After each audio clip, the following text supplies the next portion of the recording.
Thurston. Here. Commissioner Harmon Smith. Here. Commissioner Harris Ritter. Justice for all. All right. If there are no amendments to the August the 3rd minutes.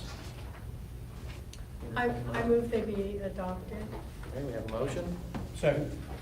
Motion second, approve the August 3rd meeting minutes. All in favor, say aye. Aye. Any opposed? Okay, motion carries. All right, item 5, approval of the cumulative budget report.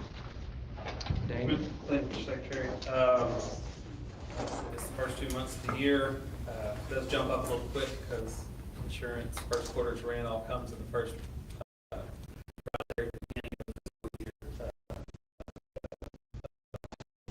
Expenses represent. With the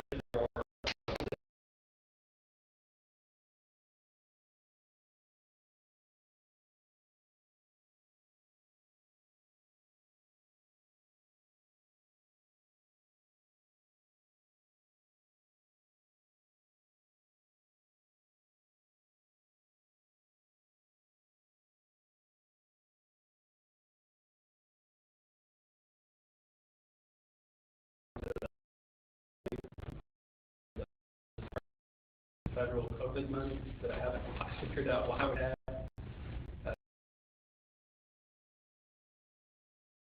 Because it's more money, not less. I don't know this is a pressing problem, but there is $1,600, which I'm told we're supposed to have, but it relates to COVID money. I think it's a reimbursement for salary for people on COVID leave in the previous fiscal year that's just coming now, but I haven't confirmed it.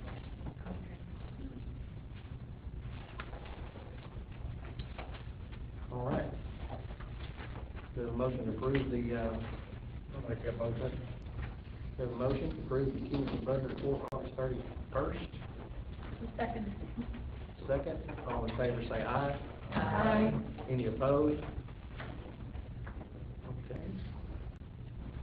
Daniel, another reimbursement, request. Okay, this is a batch of property reimbursement, and my goal for this meeting was to have all the ones that have been submitted through the end of July, which were sufficiently submitted to be on this agenda, which I think we've done.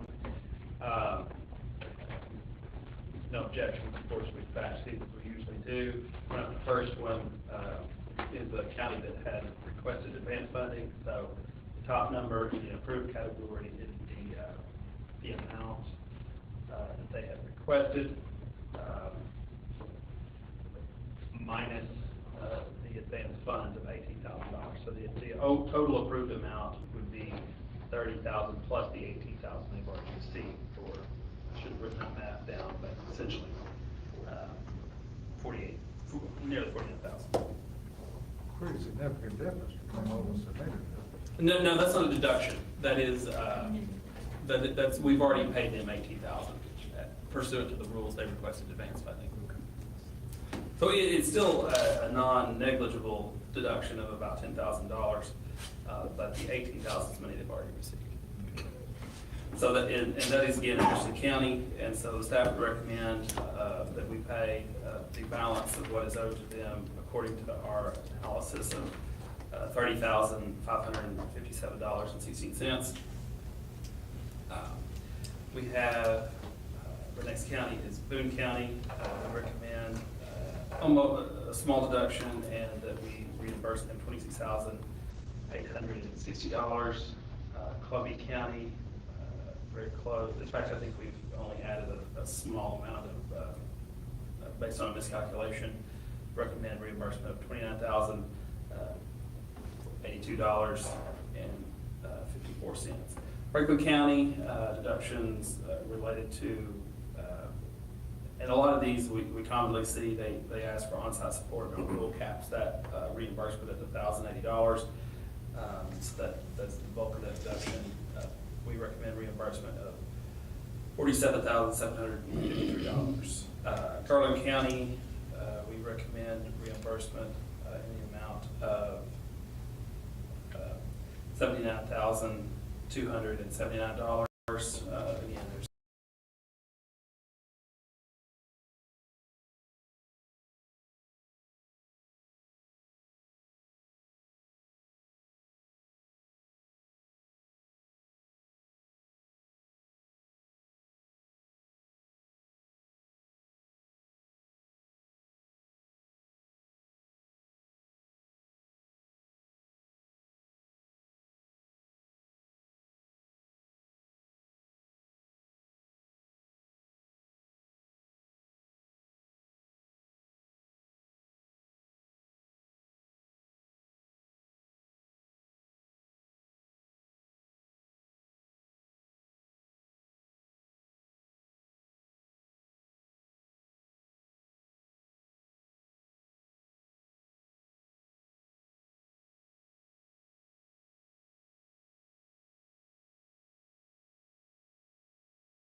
most of those deductions relate to caps.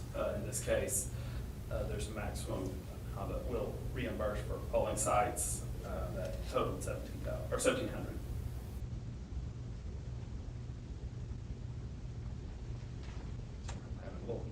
I need those glasses after all, contact trouble. Little River County, they requested $20,222. We recommend a reimbursement of $25,743. Like they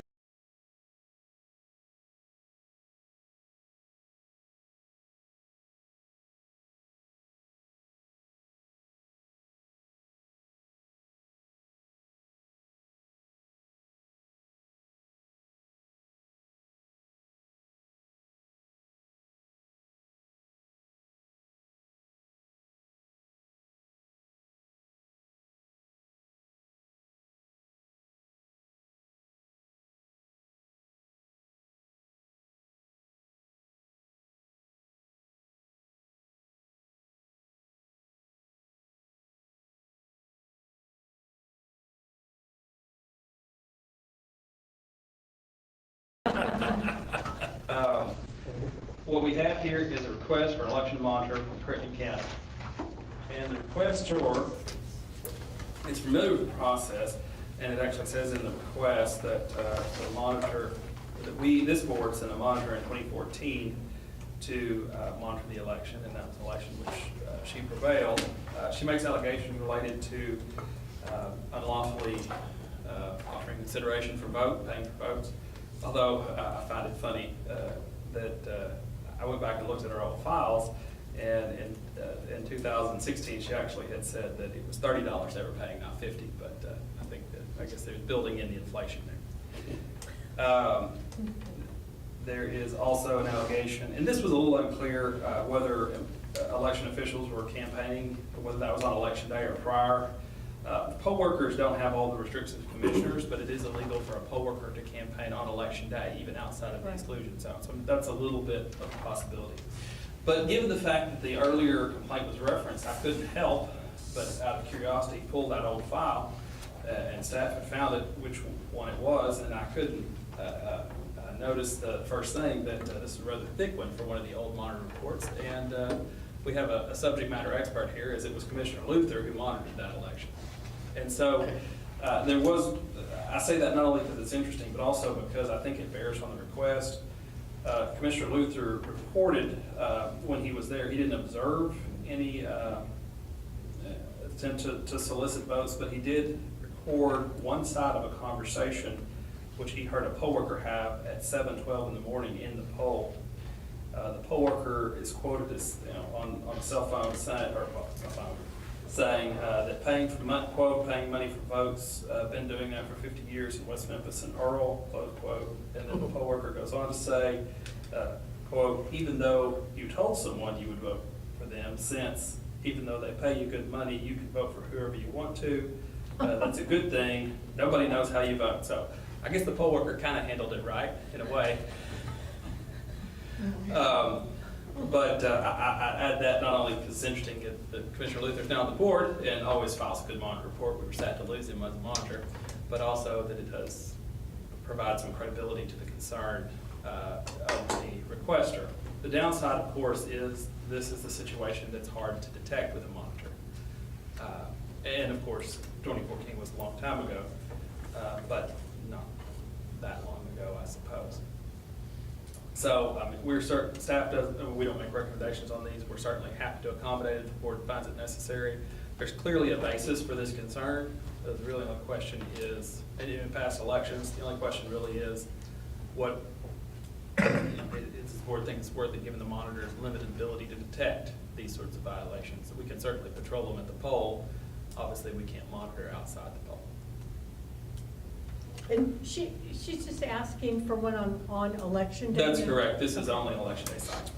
So it is limited in the resources it considers. And only a Terrell. Yes, sir. That's the request. Richard Schultz, would you read the comment I made? I can't Yes, sir. remember directly about,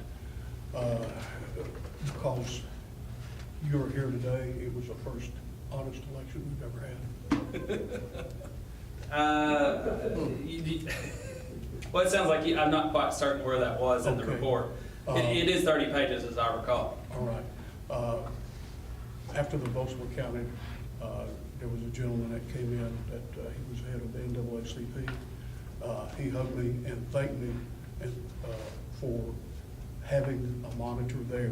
He said this is the first honest election, his words, that they'd ever had just because of the mere presence of a monitor. So I think the presence of a monitor would be highly recommended. Right. Would you like to make that a motion? I move. They're putting a monitor. All right. I'll second that. So we have a motion and a second to approve a monitor request on Election Day Yes. in Crittenden County. And In- what was in it? Turl. The Turl Public Yeah. Site. Okay, in Turl. All right. All in favor, say aye. Aye. Any opposed? Okay, motion carries. I think I failed to mention it, but the requester is candidate for office in this election. Okay, fair enough. Chris, item 9, investigation report.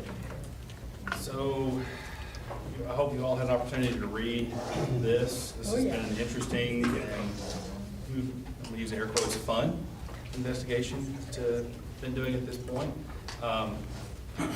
As the report reflects, there's definitely some evidence supporting the allegations, and there's more evidence to be gathered and to be processed in this.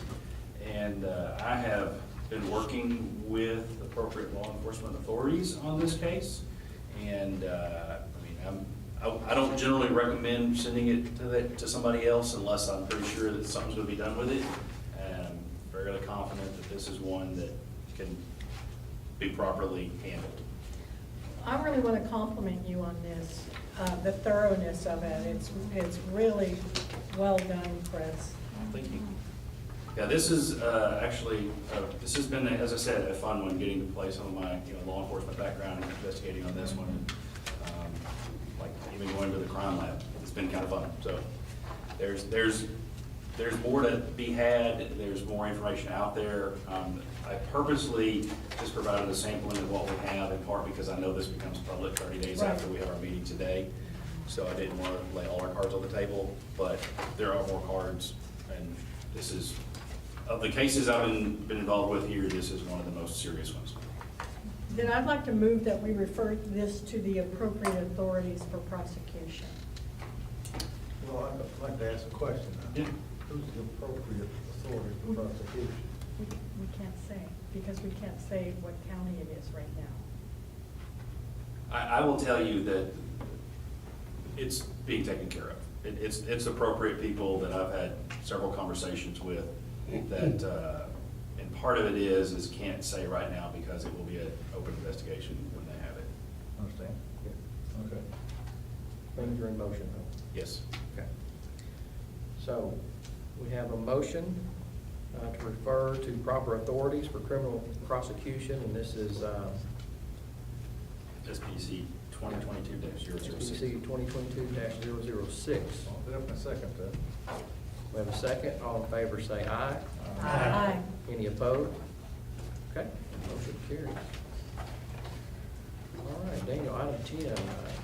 All right.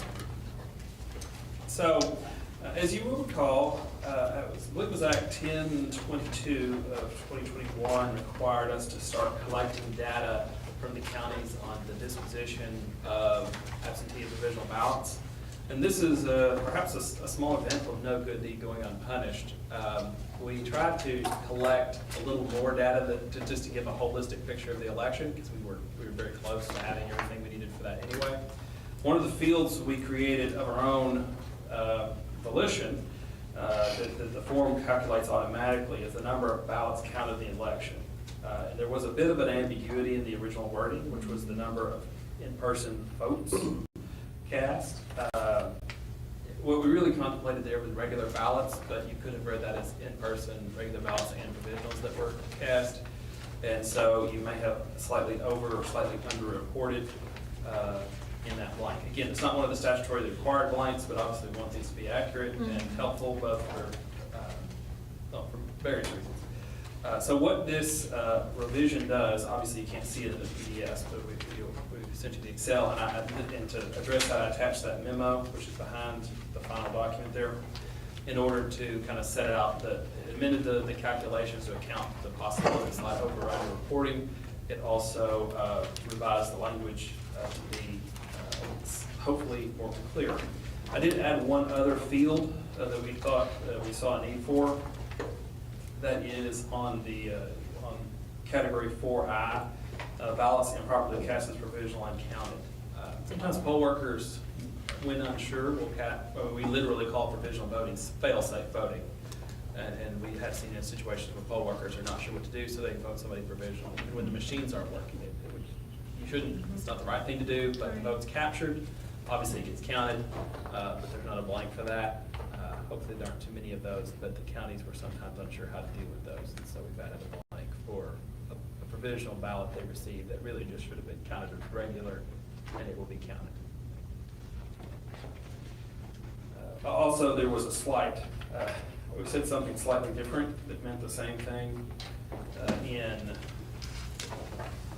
on one group of categories we called some.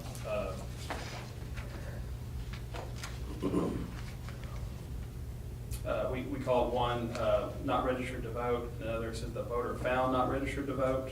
So we aligned that language so it wasn't said differently in order to make people think it was different, but it wasn't.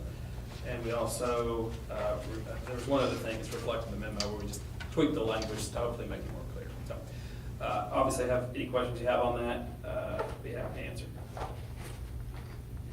Okay, any comment? I think this is a good report for all counties. I was glad to see these spreadsheets that come out, so they report accurately, because all ballots, I mean, sometimes, like you said, as the poll workers are working the polls, it might count a regular ballot that shouldn't be counted as a provisional. And within my office, we make sure everything is accounted for. Well, it's commissioners that actually count the ballots, but we actually watch the numbers as they come in, because provisionals come to us, we get absentees, we get early voting, so I'm one of those clerks that actually make sure those ballots are all accounted for, so I think this is a good point. Okay. I make a motion that we approve the changes to the ballot disposition. Second. Okay, we have a motion and a second to approve the revisions to the ballot disposition report. All in favor say aye. Aye. Any opposed? Okay, motion carries. Director's comments. Thank you, Secretary and Board. So, just a few things. We'll note at the direct request of the chairman of House State Agencies, we participated in an interim study yesterday. It was required by Act 420 of 2021.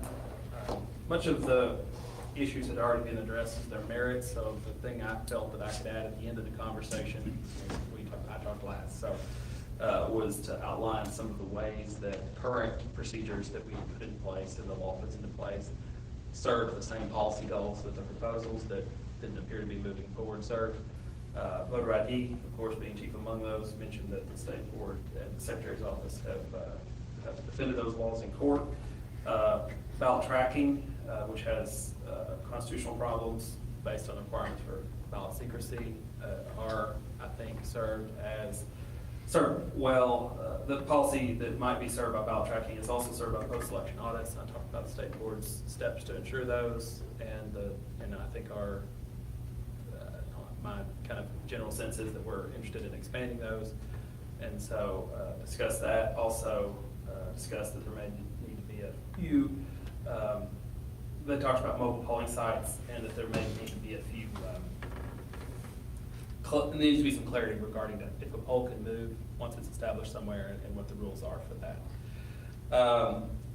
My next comment would be that I anticipate recommending a meeting on or about October 19th. And so if anyone has any issues with that, I look forward to to hear from you so we can kind of get that on the books and everybody knows what to expect, most, especially us, because we got some things we need to get done by whatever that deadline is. You said October 19th? It's Wednesday.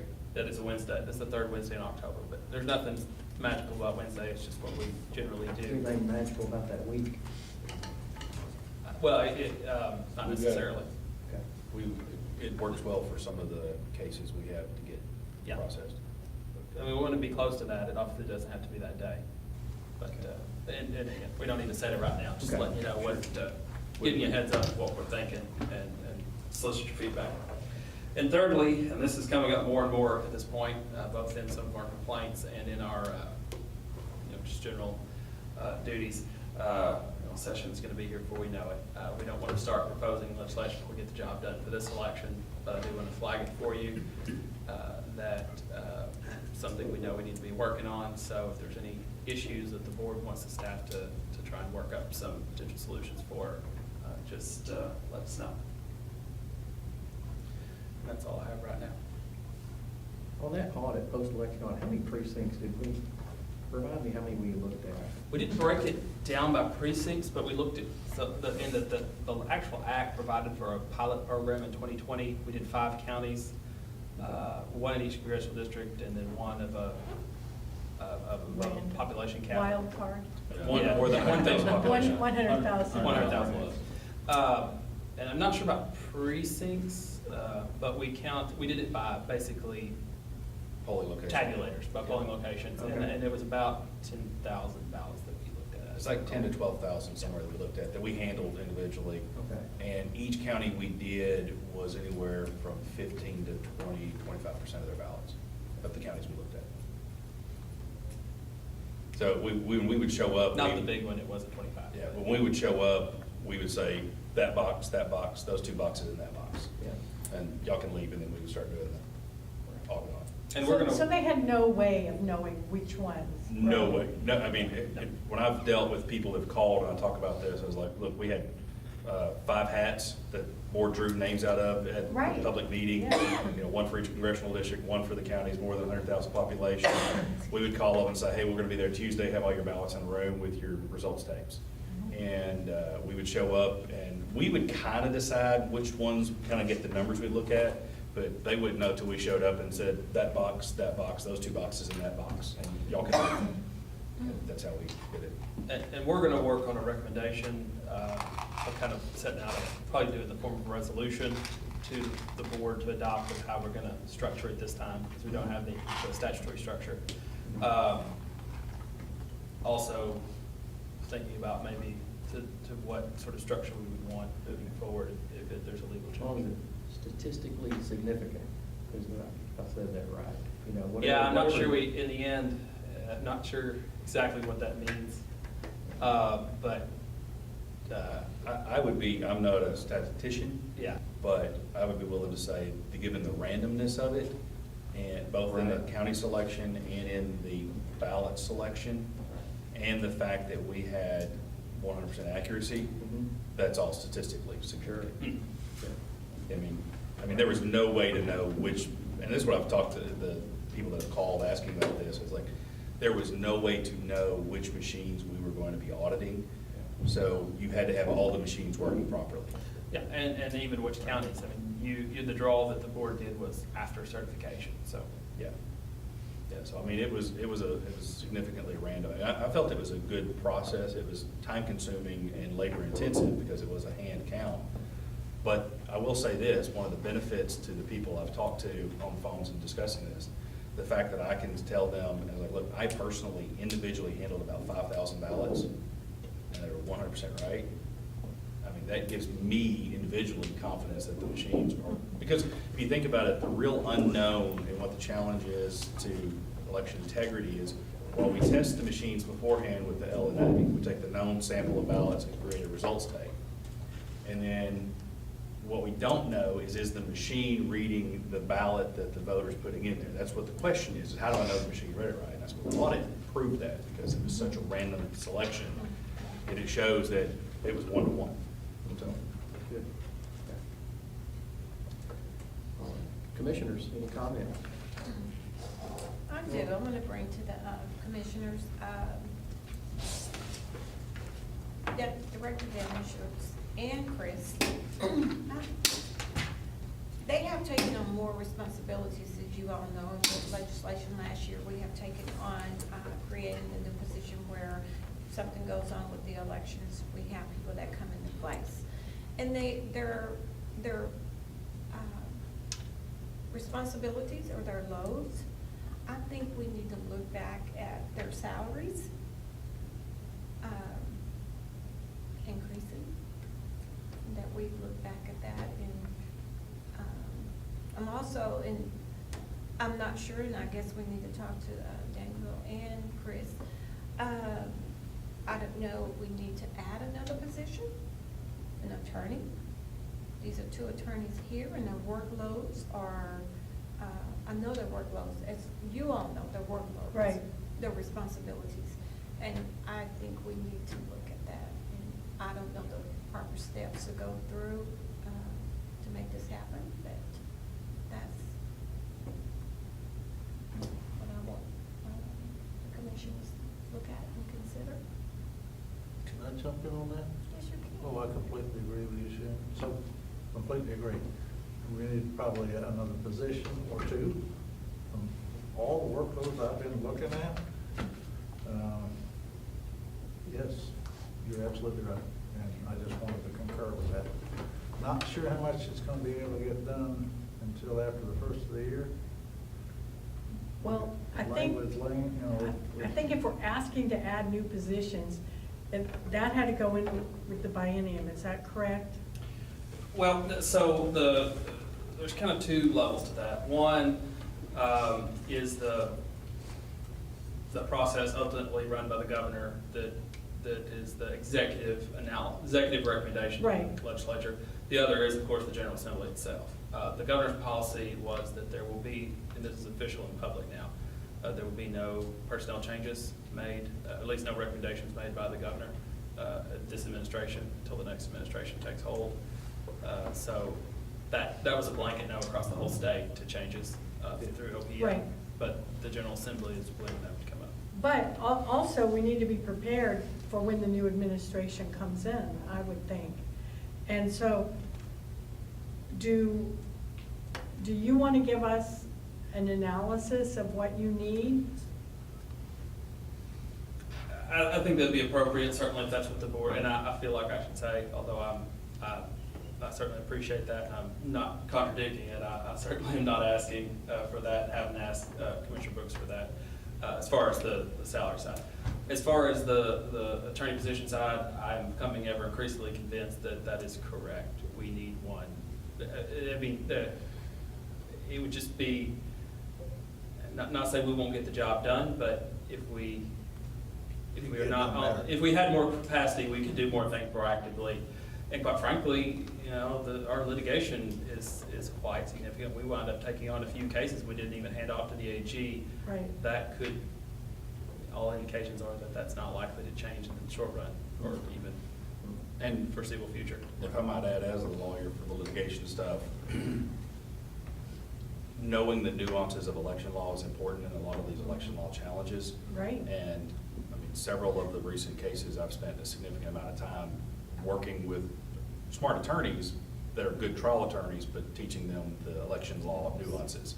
Right. And the whys and hows and all those kind of things to best represent, you know, the state of Arkansas when they're being challenged on these laws. But it takes a lot of your time to do so.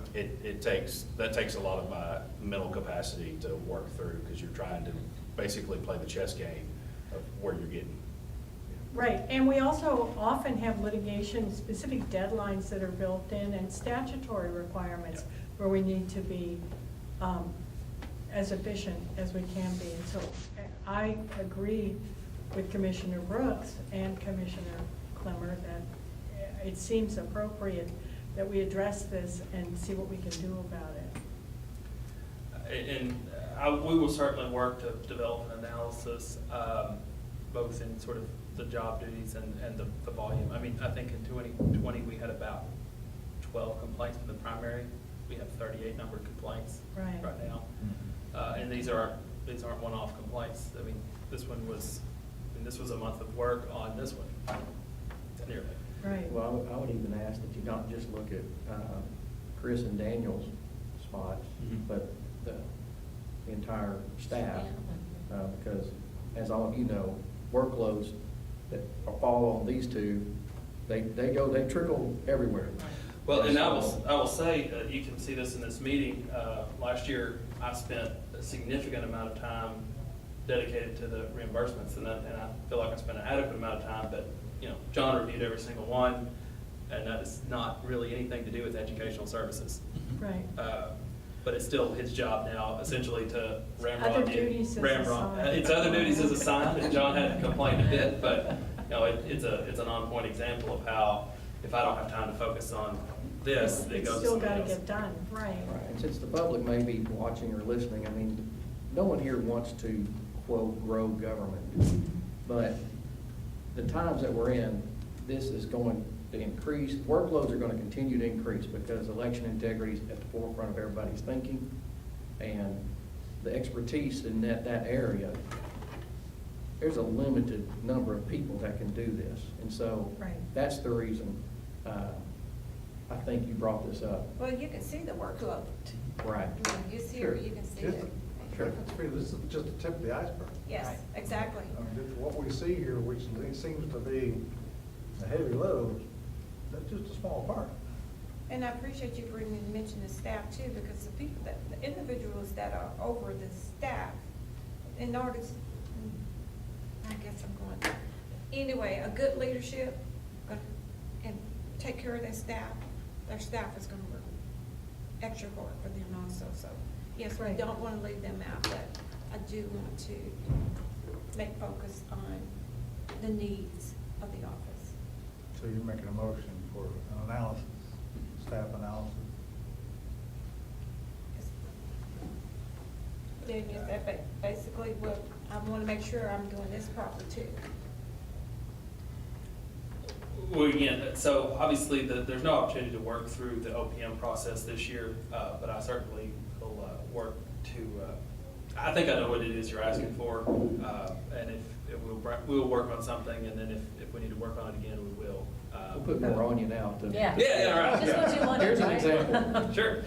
No, I mean, I appreciate I certainly hadn't unsolicitedly said anything about this, but it has been something that's on my mind, particularly the need to, I truly feel like our duties have grown quite a bit since I started here, and we're managing, but there's a lot of, if you're always being excuse me, if you're always being reactive, it's hard to be proactive. And we've done some proactive stuff. We did field checks of voting equipment based on constituent complaints. We did, Charlie, the new position that we did add, he went and with Chris or with John or with some others, went down and helped counties do LNA where they wound up with just completely grieved people. So we're doing a lot. And obviously the legislature and the people of Arkansas are concerned about election integrity. That's one of the reasons why our complaint file is growing, so. Right. That's And- caused an increase in FOIA requests that we have. to We've had resolve. several of those as well, yes, sir. Yes. Wow. That's all right. Commissioners? I have a couple. All right. I'd like to bring up a couple of things I'd like maybe the staff, if everyone agrees here, they could look into the new session coming up in January. One that's near to my heart is moving prosecutions out of the local county jurisdiction. And any election violations that are as egregious enough to Chris, as you put it, that you're needing to be prosecuted. Having that prosecuted at a local level just seems to me not a good thing. And I propose that we would move that perhaps to the AG office, that if we needed to prosecute some election violations, which are gonna be rare, but if so, it doesn't need to be prosecuted locally. I think it needs to be, it has statewide implications. I think it ought to be looked at a statewide level. I agree with you, and one of the reasons that I really agree with you is because it takes the conflict out of it. At the county level, the county judge holds the budget for the election commission and for the prosecutor. And I've had prosecutors say right to my face, I'm not doing anything because the county judge holds my budget. So I think moving it to the AG's office would be great. We already have, the AG's office has a hotline set up where they can actually get more involved in election complaints. So I think if we could do legislation that would take care of that, I think that's a really good idea, and that we would see prosecutions where they're appropriate, where sometimes we don't. And if I might, again, election law and prosecuting election law is not something prosecutors learn They in don't know prosecuting school. anything about it, yeah. You know, I've had numerous conversations with prosecutors about, well, here's the law, here's what it says on it, on X, Y, and Z, and they're like, well, that's not in Title V, you know? Right. And I was like, I understand that, but it's got elements, and here's, you know, the stuff to it. So, again, as you said, it's probably not one that would happen a lot, but when you do it, you need somebody who knows what they're doing with it. And nothing against prosecutors, they know how to prosecute their area.